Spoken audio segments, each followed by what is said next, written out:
Hello friends, last class में देखिए हम लोगों ने क्या किया था, चार्ज पढ़ा था, चार्ज को स्टडी किया था और प्रॉपर्टीज ऑफ चार्ज देखा था। इसके 2-3 वीडियो हमने अपलोड कर दिया है, आप लोग जरा उसको देखिएगा। उसका एक माइंड मैप एक छोटा सा हमने यहाँ बना लिया है कि भाई चार्ज का माइंड मैप, इसको हमको याद कैसे करना होगा। अगर मान लो इतनी सारी चीजें तो हमने पढ़ा, उसको याद कैसे करेंगे। देखिए, हमने पहले ही आपको ये बताया था, ये डिफिनीशन में बताया था कि चार्ज क्या है, व्हाट इज चार्ज। तो चार्ज को बताया था कि ये मैटर है या सब्सटेंस है जो क्या कर सकता है, प्रोड्यूस एंड एक्सपीरियंस कर सकता है क्या, इलेक्ट्रिक फील्ड प्रोड्यूस कर सकता है और मैग्नेटिक फील्ड को भी प्रोड्यूस कर सकता है, एक्सपीरियंस कर सकता है। देखो नेक्स्ट है कि हमारे चार्ज को रिप्रेजेंटेड बाय क्यू, चार्ज को हम क्यू से रिप्रेजेंट करते हैं। चार्ज की जो एसआई यूनिट होती है, एसआई यूनिट, चार्ज की जो एसआई यूनिट होती है कूलम, ये तो पॉपुलर यूनिट है, लेकिन एग्जाम में आपसे भी ये भी पूछा जा सकता है what is the SI unit of the charge. ये कूलम तो है ही, ये फेमस यूनिट है क्योंकि कूलम ने ही चार्ज को बहुत ज्यादा स्टडी किया था। एसआई यूनिट जो है कूलम है, और या इसकी दूसरी यूनिट भी आप जानते रहिए, एम्पियर सेकंड। फार्मूला आपको बताया था हमने, चार्ज का फार्मूला क्या होगा, Q is equal to plus minus n ही होता है।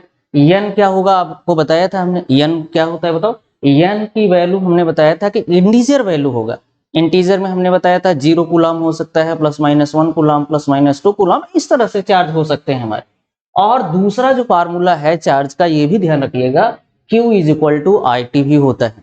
यहीं से तो निकल के आया है। देखो करंट की एसआई यूनिट क्या होती है, एम्पियर, और टाइम की एसआई यूनिट क्या होती है, सेकंड होती है। अच्छा जी, डायमेंशन फार्मूला अगर देखें, ये आपसे पूछा जाता है बोर्ड एग्जाम में कि भाई डायमेंशन फार्मूला ऑफ चार्ज क्या होता है। अगर नहीं पूछा जाएगा तो इसका बहुत एप्लीकेशन हम लोग आगे देखेंगे। तो चार्ज का डायमेंशन फार्मूला 80 होगा। 80 आया कहां से, देखो SI unit of the current क्या होती है, आई क्या होता है, एम्पियर, टाइम का क्या होता है, सेकंड, और सेकंड को हम लिख सकते हैं टाइम को क्या लिख सकते हैं, टी। देखो इसके बाद हमने क्या पढ़ा था कि भाई चार्ज की क्या क्या प्रॉपर्टीज होती हैं। हम चार्ज की कितनी सारी प्रॉपर्टी हम लोगों ने देखा था, उनमें मेन कुछ प्रॉपर्टीज हैं जिनको हम लोग देख ले। तो charge is conserve, charge conserve रहता है। हमने बताया था किसी आइसोलेटेड सिस्टम में आप देखोगे जितना प्लस माइनस चार्ज का अगर सम करोगे तो 0 आएगा, इसका मतलब कहीं ना कहीं चार्ज कंजर्व है। Charge is associated with mass, हमने बताया था अगर कोई कोई बॉडी इससे पॉजिटिव चार्ज गेन कर रही है तो इसका मतलब यहाँ पर ये है कि वहां डेफिशिएंसी ऑफ इलेक्ट्रॉन है। अगर कोई बॉडी पॉजिटिव चार्ज गेन कर रही है मतलब वहां से चार्ज निकल के गए हैं दूसरी जगह, इसका मतलब उसका मास भी डिक्रीज होगा, क्योंकि चार्ज अगर ट्रांसफर हो रहे हैं तो उस बॉडी पे पॉजिटिव चार्ज आएंगे।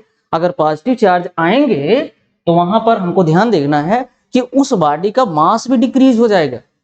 हाँ, उस बॉडी का मास भी डिक्रीज हो जाएगा। और ये भी है कि अगर कोई बॉडी नेगेटिव चार्ज गेन करती है, नेगेटिव चार्ज गेन करती है, इसका मतलब वहां एक्सेस ऑफ इलेक्ट्रॉन हो रहे हैं। एक्सेस ऑफ इलेक्ट्रॉन्स होने का मतलब ये है कि उस बॉडी का मास इंक्रीज हो चुका है। हाँ यस, उस बॉडी का मास जो है इंक्रीज हो चुका है। और इसके बाद हमने बताया था charge is quantize, charge quanta के फॉर्म होता है, कभी फ्रैक्शन या डेसिमल के फॉर्म में तो हो ही नहीं सकता चार्ज। चार्ज जो है हमारा कंप्लीट फॉर्म में होगा, ये ध्यान रखना। और किसके मल्टीपल में होगा, मल्टीपल किसका होगा, 1.6 इंटू 10 टू द पावर -19 के मल्टीपल में होगा। जो हमारा चार्ज होगा ध्यान रखना वो किसके मल्टीपल में होगा, वो मान लीजिए वहां ये 1 हम ले रहे हैं, यहाँ 1.6 इंटू 10 टू द पावर -19। अब इसी का मल्टीपल यहाँ n की जगह हम 1 पुट कर रहे हैं, n के प्लेस पे क्या पुट किए हमने, 1 2 3 4 5, इस तरह से हम इस तरह से सो एंड सो ऑन, इस तरह से हम पुट कर सकते हैं। तो कभी हम चार्ज को हाफ, आधा चार्ज, पौना चार्ज या 1.5 चार्ज, इस तरह के चार्ज हम कंसीडर नहीं करेंगे। चार्ज इस फॉर्म में हमने बताया था आपको पहली क्लास में कि चार्ज कभी भी फ्रैक्शन के फॉर्म में या डेसिमल के फॉर्म में नहीं एग्जिस्ट करता। अगर आप सोचो ऐसा हो जाए 3.4 कूलम चार्ज, तो क्या ऐसा एग्जिस्ट करेगा, नो। अगर आप कहें कि 3/2 ऐसा कूलम चार्ज हो जाए तो क्या चार्ज ऐसा एग्जिस्ट करेगा, नहीं। तो कूलम ने चार्ज को जो एक्सपेरिमेंट किया, चार्ज पर जब उन्होंने एक्सपेरिमेंट किया तो उन्होंने देखा कि भाई चार्ज पर क्या क्या हो सकता है। उसके बाद हमने और भी आपको बताया था कि 1 माइक्रो कूलम, इसकी जरूरत आगे पड़ेगी 10⁻⁻6 कूलम। 1 मिली कूलम की बात की थी तो 1 मिली कूलम 10⁻³ कूलम। 1 नैनो कूलम की बात की थी, nano coulomb, nano means 9, 10⁻⁻9, nano means 9, 10⁻⁻9 coulomb, ये हो गया। उसके बाद हमने लिखा है लाइक चार्जेस रिपेल। अगर आपने देखा कि प्लस प्लस चार्ज कहीं पर रखे जा रहे हो, एक कूलाम का एक्सपेरिमेंट है, अगर प्लस प्लस चार्ज कहीं पर रखे गए हो तो लाइक चार्जेस क्या करेंगे, एक दूसरे को रिपेल ही कर देंगे। लेकिन अगर वहीं अनलाइक चार्जेस हो, प्लस और माइनस चार्ज या माइनस और प्लस चार्ज कहीं पर रखे गए हो, यानी अनलाइक चार्ज होंगे, तो आपस में अट्रैक्टिव फोर्स लगाएंगे। जी हाँ, अट्रैक्टिव फोर्स लगाएंगे अगर अनलाइक चार्जेस हैं। लेकिन अगर लाइक चार्जेस हैं तो एक दूसरे को रिपेल करते हुए नजर आएंगे। और तो और हमने बताया था कि चार्ज किसी बॉडी से दूसरे बॉडी पे ट्रांसफर किया जा सकता है। ये भी एक प्रॉपर्टी है कि चार्ज जो है ट्रांसफरेबल होता है। इसको हम वन बॉडी से दूसरे बॉडी पे इजीली ट्रांसफर कर सकते हैं। जैसे अगर आपको समझना हो चार्ज कैसे ट्रांसफर किया जा सकता है, आप जानते हो बहुत बढ़िया एक्सपेरिमेंट है। अगर आप किसी को करंट शॉक लगा हो, तो अगर कोई दूसरा पर्सन जाकर के उसकी बॉडी को टच कर लेता है तो उसको भी करंट लग जाता है। इसका मतलब वो जिस फर्स्ट पर्सन जिसको करंट लगी हुई थी पहले, उसके बॉडी पे पूरा चार्ज आ गया है। और जिस पर्सन ने, सेकंड पर्सन ने जब उसकी बॉडी को टच किया, कांटेक्ट किया, तो उसके भी बॉडी पे चार्ज ट्रांसफर हो जाएगा, है ना। आप लोग इस प्रैक्टिकली ये बात देखते रहते हो अक्सर कि किसी भी आदमी को करंट मारते है, दूसरा आदमी उसको जाके टच करता है तो उस पर भी चार्ज ट्रांसफर हो सकता है। और तो और हमने ये देखा था कि चार्ज कितने टाइप से मेथड, कितने टाइप से चार्ज हम किसी भी दूसरी बॉडी पर ट्रांसफर कर सकते हैं। इसके लिए हमने 3 मेथड देखा ही था, आपको बताया था। एक तो हमारे पास कौन सी मेथड थी, कंडक्शन मेथड। और दूसरी मेथड कौन सी बताया था हमने, फ्रिक्शन मेथड। फ्रिक्शन मेथड जो हमने ग्लास रॉड और सिल्क वाला लिया था एग्जाम्पल। और तीसरा है इंडक्शन मेथड। ये 3 चीजें जो है, ये आप देख रहे हो माइंड मैप है कि इसका चार्ज को लेकर के एक माइंड मैप छोटा सा हमने बना दिया कि भाई चार्ज क्या है, वो मैटर है जो प्रोड्यूस कर सकता है, एक्सपीरियंस कर सकता है, electric field, magnetic field. Charge को हम स्मॉल क्यू से रिप्रेजेंट कर सकते हैं, कहीं कहीं पे कैपिटल क्यू रहता है। यूनिट चार्ज की एसआई यूनिट क्या होगी, ध्यान रखना, एसआई यूनिट की बात हो रही है, कूलाम होगी या एम्पेयर सेकंड होगी। फार्मूला क्या लिख सकते हैं चार्ज का, Q equal to plus minus यानी, या Q इक्वल टू IT भी होगा। डायमेंशन क्या होगा, AT हो जाएगा। मेथड ऑफ चार्जिंग कौन कौन से हैं हमने बताया, कंडक्शन, फ्रिक्शन, इंडक्शन मेथड। इसके बाद आप ये देखो प्रॉपर्टीज ऑफ चार्ज, कौन कौन सी प्रॉपर्टीज हैं चार्ज की। तो charge is conserve, charge conserve रहता है, आइसोलेटेड सिस्टम में चार्ज कंजर्व रहता है। Charge is associated with mass, अगर कोई बॉडी पॉजिटिव चार्ज गेन कर लेती है तो मास कम, अगर कोई बॉडी नेगेटिव चार्ज कर लेती है, गेन कर लेती है तो मास ज्यादा। क्वांटाइज्ड होता है, कभी फ्रैक्शन डेसिमल के फॉर्म में नहीं एग्जिस्ट करेगा। लाइक चार्जेस क्या करेंगे, रिपेल कर देंगे, अनलाइक चार्जेस क्या कर देंगे, अट्रैक्ट कर लेंगे, और चार्ज ट्रांसफरेबल होता है। इतनी सारी मेन इंपॉर्टेंट बातें जो माइंड मैप के थ्रू हमने आपको समझाया कि चार्ज की क्या, चार्ज क्या है, चार्ज की प्रॉपर्टी क्या है। इसके 2-3 वीडियो हमने अपलोड कर दिया, आप लोग जरूर यूट्यूब पे विजिट करें और देखें। तो ये सारी प्रॉपर्टीज हम लोगों ने चार्ज का देख लिया, एक माइंड मैप के थ्रू हमने समझा कि भाई चार्ज क्या क्या हो सकता है। इसके बाद हम आगे चलते हैं, नेक्स्ट पेज पे मूव ऑन करते हैं। तो चार्ज देख रहे हो, कूलाम चार्ज की सारी प्रॉपर्टी हमने देखा। अब चार्ज को ही लेकर के, 2 पॉइंट स्टेशनरी चार्ज को लेकर के कूलाम अब स्टडी कर रहे हैं कि दोनों चार्ज को क्या कर दिया उन्होंने, हवा में रख दिया है, एयर में रख दिया, वैक्यूम में रख दिया है। और वो उन्होंने देखने पर, जब दोनों ही चार्ज को उन्होंने बहुत कम डिस्टेंस पे, देखिए यहाँ पर हमने लिखा है, जो उनका एक्सपेरिमेंट था वो हमने लिख दिया है। देखिए उनका एक्सपेरिमेंट क्या है वो हमने लिखा है कि व्हेन 2 पॉइंट, ध्यान रखिएगा कितने चार्ज की बात उन्होंने किया था, 2 पॉइंट, पॉइंट साइज के चार्ज हैं, बहुत बल्कि साइज के चार्ज नहीं है, 2 पॉइंट। और कैसे चार्ज हैं बोलो, देखो स्टेशनरी चार्ज है, दोनों चार्ज जो है रेस्ट कंडीशन में है। और क्या देख रहे हैं, are kept at very small distance, बहुत छोटी डिस्टेंस पर दोनों रखे गए हैं। सबसे पहली बात उन्होंने क्या किया, 2 पॉइंट चार्ज लिया। 2 पॉइंट चार्ज को, हालांकि आप इसको आप एयर में या वैक्यूम में एग्जिस्ट नहीं करा सकते हैं, बट ये प्रैक्टिकल के तौर पे, आइडियल कंडीशन के तौर पे उन्होंने ये माना, ये देखा। उन्होंने क्या देखा कि when 2 point stationary charges are kept at very small distance, then force of attraction और रिपल्सन, जब अगर 2 चार्जेस स्पेस में रख दिए जाएंगे, वैक्यूम में रख दिए जाएंगे, और दोनों छोटे चार्जेस हों, बहुत छोटी डिस्टेंस पर रख दिए जा रहे हैं, दोनों रेस्ट चार्जेस हैं। अगर रेस्ट चार्जेस रख दिए जाएंगे तो जानते हो क्या होगा, उनके बीच में एक फोर्स ऑफ अट्रैक्शन या रिपल्सन लगेगा। अट्रैक्शन कब लगेगा, जब अनलाइक चार्ज रखे जाएंगे। अट्रैक्शन कब लगेगा, जब अनलाइक चार्ज रखे जाएंगे, डायरेक्टली प्रोपोर्शनल टू ये लिखा गया है directly proportional to the product of the charges and inversely proportional to square of the distance between the charges. ये कूलॉम्स लॉ को हमको समझ लेना है, क्योंकि आप जानते हो हर किसी एग्जाम में, अगर एग्जाम की बात करें कि आपका चाहे बोर्ड एग्जाम हो आपका, और चाहे तो नीट या जेई मेन एडवांस चाहे जो एग्जाम हो, तो हर एग्जामिनर का ये फेवरेट टॉपिक है कि यहां से क्वेश्चन बनता है, क्योंकि ये कूलॉम का one of the most important experiment था। तो देखो इन्होंने यही बताया कि when 2 point stationary charges are kept at very small distance, distance क्या होनी चाहिए, कम होनी चाहिए। दो चार्ज की बात इन्होंने किया, दोनों ही चार्ज पॉइंट साइज के हों, और क्या हो, पॉइंट साइज के तो हो ही, रेस्ट कंडीशन में हो, स्टेशनरी चार्जेस हो, kept at very small distance, then force of attraction और repulsion is directly proportional to product of the charges and inversely proportional to the square of the distance between the charges। इसका मतलब जानते हो क्या हुआ, इसका मतलब तो यही हुआ कि F जो है डायरेक्टली प्रोपोर्शनल होगा product of the charges, and जो F है आप देख रहे हो, जो F है inversely proportional to the square of the distance between the charges. आइए इसको डायग्राम के थ्रू समझते हैं कि सपोज करो कि हमारे पास ये दो पॉइंट चार्जेस हैं, ये चार्ज हमारा मान लो Q1 है, और जो सेकंड चार्ज लिया है, जो सेकंड वाला चार्ज है, दोनों ही चार्ज हमारे कैसे साइज के हैं, बोलो पॉइंट साइज के हैं। जो सेकंड चार्ज है उसका नाम है Q2, और इन दोनों की सेंटर से सेंटर तक की जो डिस्टेंस है दैट इज द R। ये क्या है, R है। तो कूलॉम ने ये कहा अगर कोई दो चार्जेस हम इनको कहां रख दे रहे हैं, स्पेस में रख दे रहे हैं या वैक्यूम में रख दे रहे हैं, ये आइडियल कंडीशन उन्होंने लिया था। आइडियल कंडीशन लेकर के एक्सपेरिमेंट किया था कि जो अगर ये दो point charges stationary charges kept at very small distance, then force of attraction or repulsion is directly proportional to the product of the charges and inversely proportional। आप जो देख रहे हो F is inversely proportional to square of the distance between the charges। yes, square of the distance between the charges। तो आगे हम बढ़ लेते हैं, नेक्स्ट पेज पे चलते हैं। देखो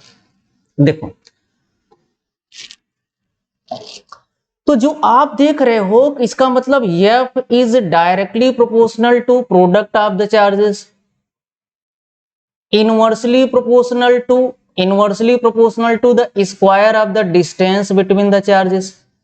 अगर मान लो इसको हम इक्वेशन फर्स्ट एज्यूम कर लें और इसको इक्वेशन नंबर सेकंड देख लें, तो आप देख रहे हो, जरा इनको कंबाइन करके हम देखें तो जो आप देख पा रहे हो F is directly proportional to Q1 Q2 by R square.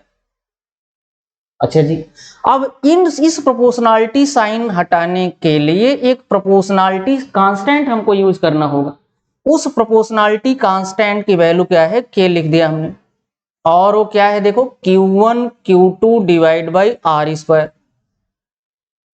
और इस प्रोपोर्शनलिटी कांस्टेंट की जो वैल्यू होती है वो क्या होती है, इधर हम लिख दे रहे हैं, वो वैल्यू होती है 1/4 पाई एप्सिलॉन नॉट। 1/4 पाई, ये जो K की वैल्यू आप देख रहे हो ना, इसकी K की वैल्यू प्रोपोर्शनलिटी कांस्टेंट होता है। कुछ भी प्रोपोर्शनलिटी कांस्टेंट की कुछ ना कुछ वैल्यू होती है। तो कूलॉम ने इसकी प्रोपोर्शनलिटी साइन कांस्टेंट की कुछ वैल्यू रखी थी 1/4 पाई एप्सिलॉन नॉट, और क्या होगा बोलो Q1 Q2 divide by R square. Q1 Q2 divide by R square. अब इस प्रोपोर्शनलिटी कांस्टेंट जो 1/4 पाई एप्सिलॉन नॉट है, इसकी जो वैल्यू आती है कैलकुलेट करने पर 9 × 10⁹ इंटू में Q1 Q2 divide by R square. ये 9 × 10⁹ क्यों आती है, आप जरा देखो, इसमें जो एप्सिलॉन नॉट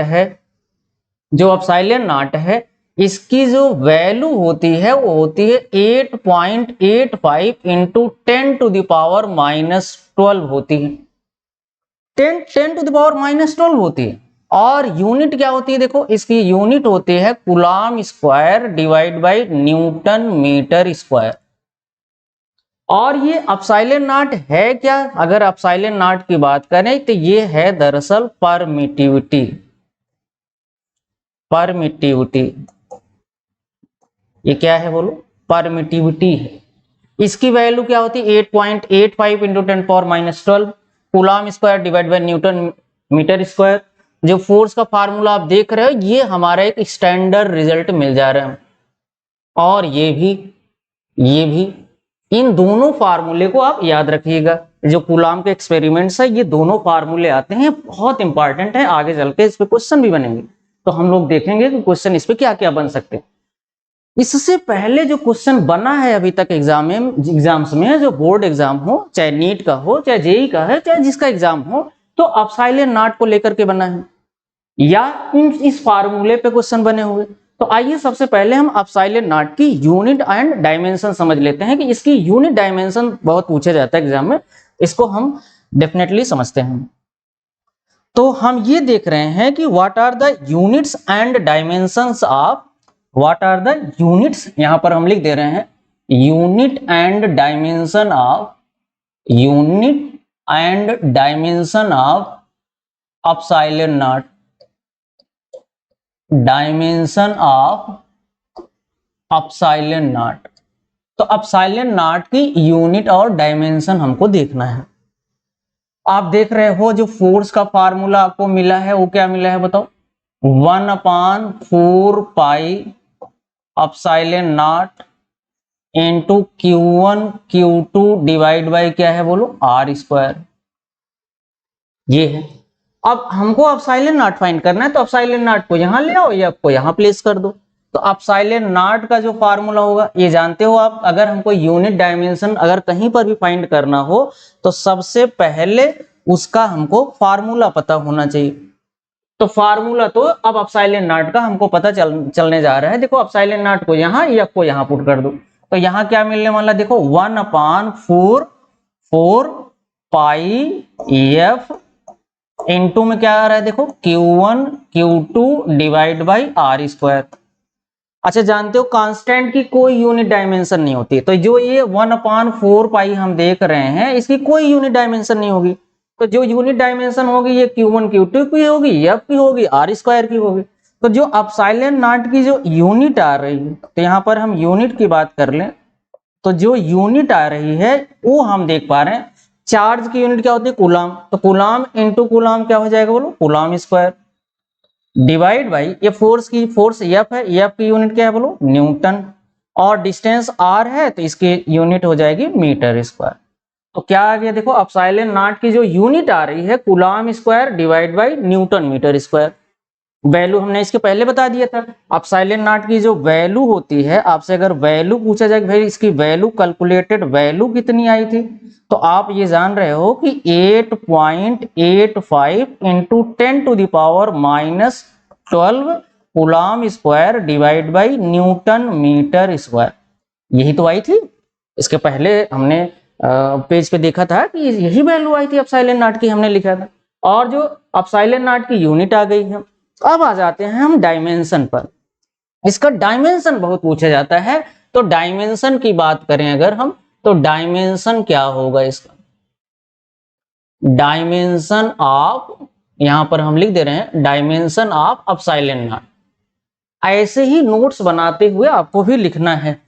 देखिए एप्सिलॉन नॉट की डायमेंशन हमको देखो यूनिट से ही डायमेंशन आता है, आप जानते हो। तो एप्सिलॉन नॉट का अगर हमको डायमेंशन फार्मूला लिखना है तो क्या होगा, देखो आप कहोगे सर ये बार बार नॉट टर्म क्यों यूज कर रहे हो, इसका मतलब क्या है, इसका मीनिंग क्या है। तो एप्सिलॉन नॉट का मतलब है कि जो हमने मीडियम दोनों चार्जेस के बीच लिया है वो कुछ और नहीं है, वो वैक्यूम या एयर कह सकते हो या फ्री स्पेस कह सकते हो, इसीलिए यहाँ पर नॉट टर्म लगा दिया। आगे जब हम दोनों चार्जेस को किसी मीडियम में पुट कर देंगे तो वहां एप्सिलॉन एम हो जाएगा, एम फॉर मीडियम। यहाँ पर नॉट का मतलब ये रिप्रेजेंट हो रहा है कि जो दोनों चार्जेस हमारे हैं वो किसी न किसी किसी ने मीडियम में नहीं, वो किसी न किसी इसमें रखे गए हैं एयर में या वैक्यूम में कह सकते हो। एप्सिलॉन नॉट की डायमेंशन आ जाते हैं डायमेंशन फार्मूला। अच्छा, डायमेंशन क्यू चार्ज का क्या देखा अभी हमने, एटी देखा था, याद करो, ए और टी, इसका क्या है देखो स्क्वायर है। नीचे आप देख पा रहे हो कि ये फोर्स है, फोर्स की जो डायमेंशन फार्मूला क्या होता है बोलो, एम एल टी पावर -2 होता है, एम एल टी पावर -2 होता है। और जो जो ये लेंथ जिसको मीटर स्क्वायर कह रहे हो, इसका क्या हो जाएगा बोलो, एल स्क्वायर हो जाएगा। तो जरा इन सब को कैलकुलेट करें अगर हम, तो ऊपर क्या मिल जाएगा हमको बोलो, ए स्क्वायर टी स्क्वायर मिल जाएगा। और जो नीचे मिलने वाला है यम, इस यल इंटू यल स्क्वायर कर दोगे तो मिल जाएगा यल क्यूब और टी पावर -2 मिल जाएगा। और जब इसको और कैलकुलेट करोगे तो यम देखो पावर यहाँ पर यम की 1 है, क्या है पावर यम की 1 है। तो जब ये ऊपर जाएगा तो आप जानते हो ऊपर जाने पे पावर सब्सट्रैक्ट हो जाती है, माइनस हो जाती है, यम की पावर -1 हो गया, यल की पावर प्लस का 3 है नीचे, जब ये ऊपर जाएगा तो यल की पावर -3 हो जाएगी। टी की पावर 2 है, टी की पावर -2 जाकर के इसमें ऐड हो जाएंगे तो ये हो जाएगा टी की पावर 4 हो जाएगा। और क्या आप देख रहे हो, एक स्क्वायर है तो ए की पावर 2 ऐसे लिख दो। और आप जानते हो डायमेंशन फार्मूले को हम बड़े ब्रैकेट में लिखते हैं। तो ये कई बार पूछा गया है कि what is the unit and dimension of epsilon naught. तो यूनिट को हमने ये देखा, ये हमारी यूनिट रही, और डायमेंशन जो फार्मूला है हमारा वो ये आ रहा है। वैल्यू अगर आपसे पूछी जाए तो ये वैल्यू है। तो एप्सिलॉन नॉट को ये लेकर के हमने ये सारी चीजें पढ़ी। तो आप देख रहे हो यूनिट पता चली हमको, उसके बाद हमको क्या पता चल रहा है, इसकी वैल्यू पता चली, इसके बाद इसका डायमेंशन फार्मूला हमको पता चला। अब इसके बाद हम लोग क्या करते हैं, इसके बाद हम लोग ये देखते हैं कि अगर मान लो, ये कुलाम्स ने ही स्टडी किया इस बात को, कि अगर दोनों ही चार्जेस को, दो चार्ज जो हमने लिया था पॉइंट चार्जेस, ये बहुत कम डिस्टेंस पर रखे गए थे, और मान लीजिए इनकी सेंटर टू सेंटर डिस्टेंस है r, और ये चार्जेस कौन कौन से थे भाई, Q1 और Q2।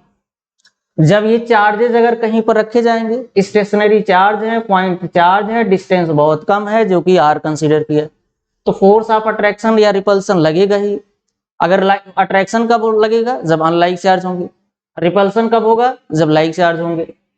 तो ये कूलाम ने एक्सपेरिमेंट किया कि भाई अगर हमने तो जब इनके बीच में कोई मीडियम नहीं रखा था, यानी वैक्यूम ही था, तो आपने फार्मूला देखा था 1/4 पाई एप्सिलॉन नॉट, और क्या आया था बोलो, Q1 Q2 divide by r square, ये देखा था। तो अब इसके बाद ये कह रहे हैं कि अगर मान लीजिए हमने किसी मीडियम को रख दिया, अगर हमने मान लीजिए किसी मीडियम को रख दिया है, तो मीडियम कैसे, मान लो हमने ये मीडियम रख दिया, ये कोई मीडियम डाल दिया है, ये देखिए मीडियम हमने कोई यहां पर फिट कर दिया है। तो यहां समझिए भाई, अगर कोई मीडियम यहां पर हमने पुट कर दिया है, तो देखिए मीडियम अगर कोई पुट कर दिया है, तो सपोज करो कि इन दोनों चार्जेस के बीच में हमने कोई मीडियम ला दिया है, तो दोनों चार्जेस के जो बीच में अगर कोई मीडियम आ जाएगा, यानी बैरियर आ चुका है, अगर बैरियर आ जाएगा, देखो एफ एम इसको लिखेंगे, क्योंकि force in medium is equal to क्या होगा, देखो यहां पर हम लिख दे रहे हैं 1/4 पाई एप्सिलॉन एम लिखेंगे, ध्यान रखना, एप्सिलॉन एम इनटू में क्या हो जाएगा बोलो, Q1 Q2 डिवाइड बाई कितना हो जाएगा बोलो, r स्क्वायर। अगर मान लो सपोज करो कि इसको हम इक्वेशन फर्स्ट कह दें, अज्यूम करें इसको फर्स्ट, और इसको इक्वेशन नंबर सेकंड हम कह दे रहे हैं, सेकंड इक्वेशन हो गया। अब जरा इन दोनों को डिवाइड करिए, डिवाइड करने पे जो हमको मिलेगा वो क्या मिल जाएगा, F by F m is equal to F by F m is equal to, जब इन दोनों को डिवाइड करोगे तो 1/4 पाई से कैंसिल आउट हो जाएगा, Q1 Q2 by r square, ये दोनों कैंसिल आउट हो जाएंगे, और जो यहां मिलने वाला है वो हमको मिल जाएगा epsilon m divide by epsilon naught, ये मिल जाएगा। और इसी की वैल्यू हम ये कह दे रहे हैं कि जो epsilon m divide by epsilon naught है, इसको हम कह दे रहे हैं एप्सिलॉन r, इसी की वैल्यू है, एप्सिलॉन r का मतलब होता है रिलेटिव परमिटिविटी, और एप्सिलॉन एम का मतलब होता है देखो permittivity in medium divide by permittivity in vacuum. जो एफ बाई एफ एम है, जो एफ बाई एफ एम है, एफ बाई जो एफ एम है इसको हम क्या लिख दे रहे हैं, एफ बाई एफ एम।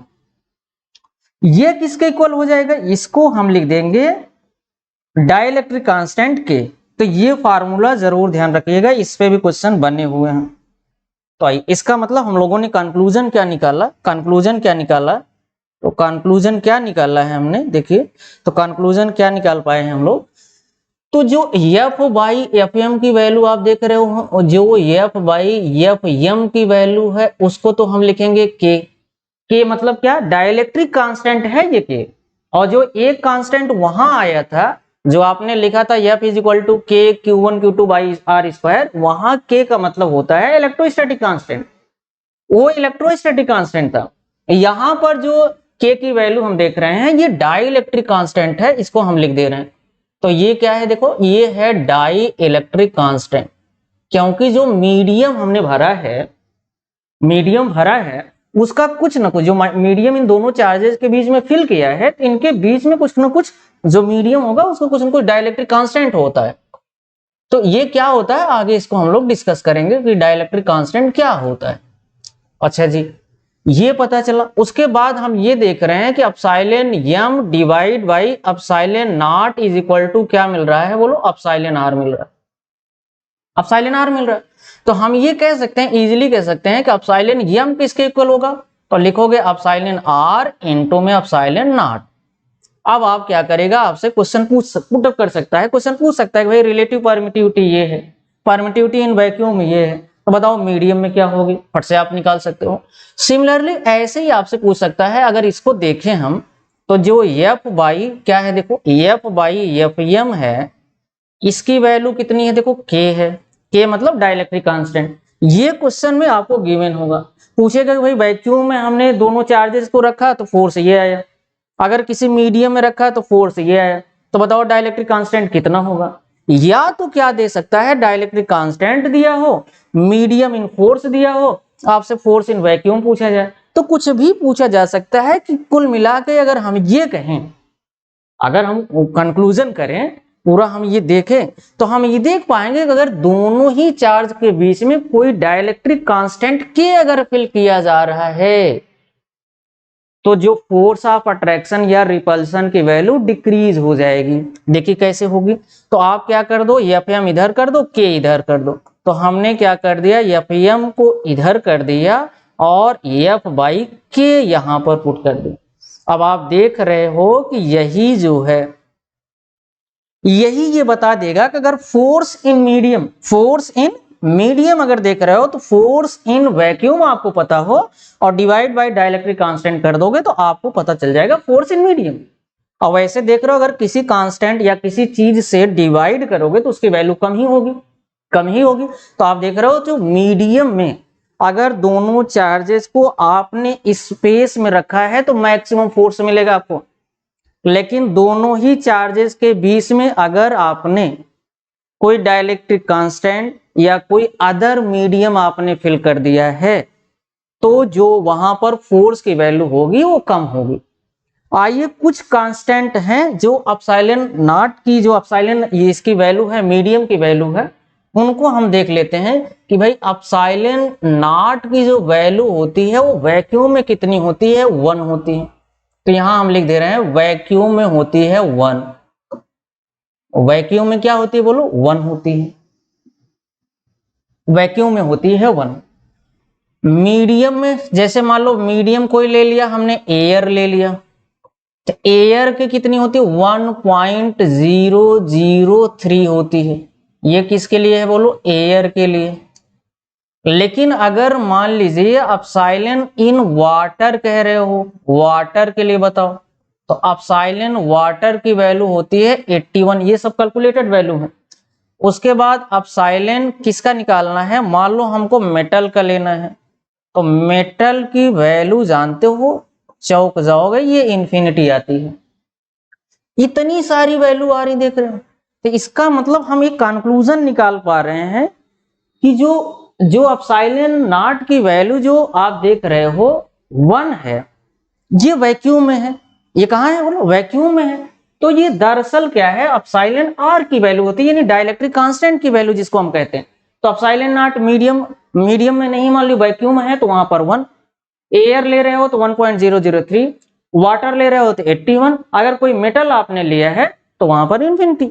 इसका मतलब ये बात क्लियर हो पा रही है कि जो एप्सिलॉन की वैल्यू है वो कहां से कहां तक लाई कर सकती है। इसको जरा देखो, इसको देख रहे हैं हम, 1 to इंफिनिटी लाई करती है। कहां से कहां तक बीच में? 1 to इनफाइनाइट के बीच में लाई करती है। इसको हमने मोस्ट इंपॉर्टेंट के तौर पर रख दिया। आई होप आपको यहां तक का लेक्चर खूब बढ़िया से समझ में आया होगा। अगर कोई प्रॉब्लम हो जरूर कमेंट जरूर करिएगा, इसको हम एक बार और क्लियर करने की कोशिश करेंगे। तो आज के वीडियो लेक्चर में आज यहीं तक रखते हैं, इसके बाद हम इसको नेक्स्ट क्लास में देखेंगे। थैंक्स, धन्यवाद।